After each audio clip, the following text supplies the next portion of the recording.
The Case of the Diamond Necklace in Encyclopedia Brown, Boy Detective. "You've hardly touched your soup," said Mrs. Brown. "Something is wrong." "I'm not hungry," said Chief Brown. He pushed his chair back from the dining table. "It's that Van Tweedle case," said Mrs. Brown. "Now stop blaming yourself." "What happened, Dad?" asked Encyclopedia. "I wish I knew," answered his father. "Last week I was at Mrs. Van Tweedle's yearly party for the community chess drive. I was guarding a diamond necklace." He drew a deep breath. "The necklace was stolen right under my nose." "Mrs. Van Tweedle must have been afraid it would be stolen," said Encyclopedia. "Was that why she asked you to guard it?" Chief Brown nodded. "She received an unsigned letter last week. It told her to put $10,000 in cash behind the statue of George Washington in the park. If she refused to do this, her necklace would be stolen." "Wow!" exclaimed Encyclopedia. "Is the necklace really worth $10,000? "More," said his father. "Want the facts?" Encyclopedia closed his eyes and prepared for some hard thinking. "Go ahead, Dad." "Mrs. Van Tweedle planned to give the necklace away during the party," Chief Brown began. "That is, she was going to sell it to the highest bidder on the stroke of midnight. The money was to go to the community chest. To show off the necklace, Mrs. Van Tweedle's old college roommate, Miss Stark, wore it at the party. At first, I didn't let Miss Stark out of my sight.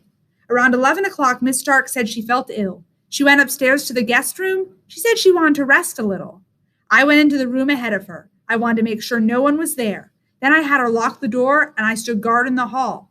10 minutes passed. Suddenly, I heard her scream. A few seconds later, 2 shots rang out.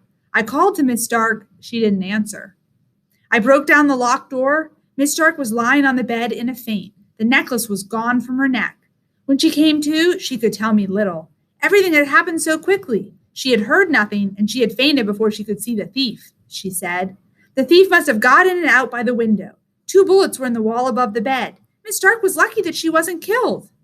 Encyclopedia's father finished speaking. A silence fell over the Browns' dining room. Then Encyclopedia asked one question. "Was Miss Stark left alone in the room after you broke in?" Chief Brown looked surprised at this question. He thought a bit before answering. "Let me see. I was with her all the time.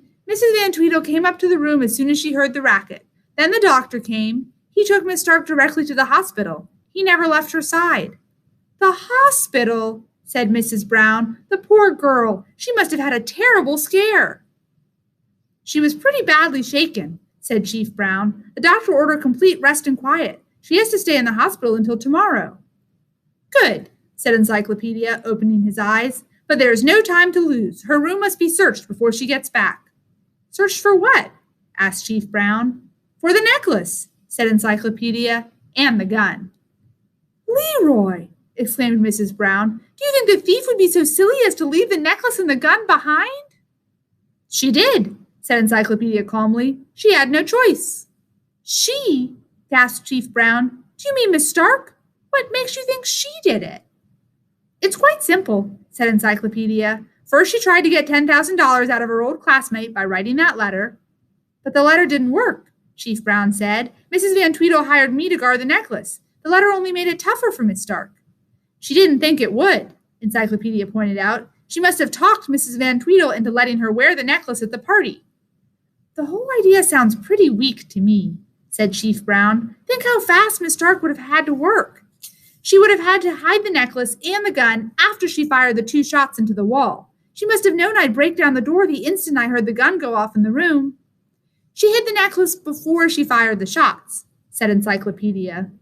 "Well, if you are right, the gun and the necklace are still in the room," said Chief Brown. "I'll telephone one of my men to search it right away." An hour later, Officer Murphy called back. Mrs. Van Tweedle's guest room had been searched. The necklace and the gun had been found, hidden in a hat box on the closet shelf.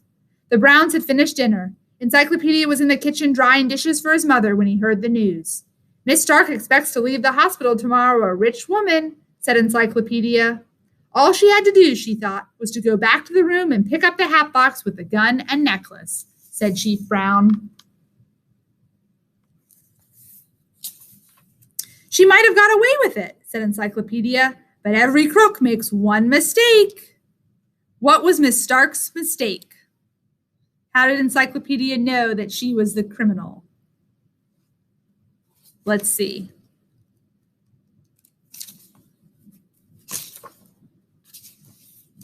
Miss Stark said that she did not see or hear the thief, yet Chief Brown heard her scream, and a few seconds later, 2 shots rang out. Miss Stark's mistake was screaming before the shots were fired. If she had not seen or heard anyone, she would have had no reason to be frightened. Only after the shots had been fired would she have screamed.